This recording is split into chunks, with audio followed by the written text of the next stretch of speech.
Қаражат жағынан өте қиын ғой. Біз қазақ халқы енді асып пысытқан баймыз деп те айта алмаймын, бірақ енді дүниесі барларға онша қиын емес. Біз ұсаған қарапайым халыққа сәл қиындау болады деген ойдамын. Өйткені кем дегенде бір 10 миллион, одан да тіпті көп ақша қажет деп ойлаймын.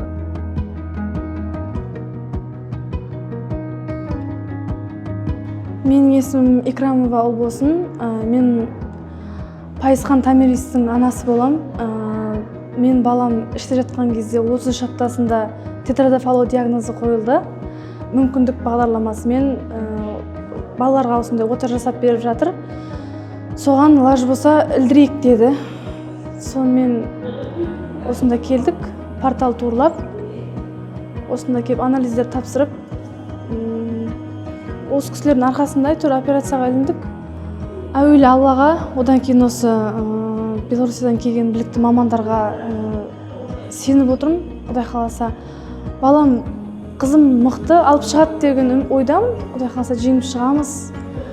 Әлі бұл күндерді көрмегендей болып кетеміз деген ойдамын. Енді үмітім көп. Сеніп отырмын осы кісілерге.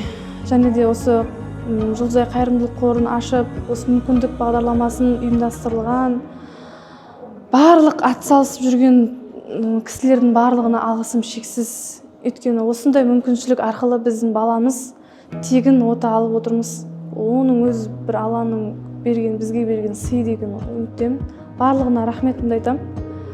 Дәрігерлерге де, атсалысып отқан бүкіл кісілерге де, сіздерге де барлықтарыңызға рахмет.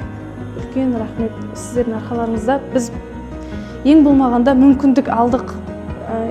Құрдан-құр қарап отырғанша бізде мүмкіндік бар. Операция жасап, алға қарай өмір сүріп кетуіне, қарапайым балалардың қатарына қосылып кетуге мүмкіншілік бар сіздердің арқаларыңызда. Үлкен жай емес, үлкен той жасайын деп тұрмын ғой, балалардың қатарына қосылып кеткеніне. Қуанышымыз енді шексіз ғой. Осы мүмкіндік бергеніне де Аллаға, әуелі сол кісілерге рахметіміз көп қой.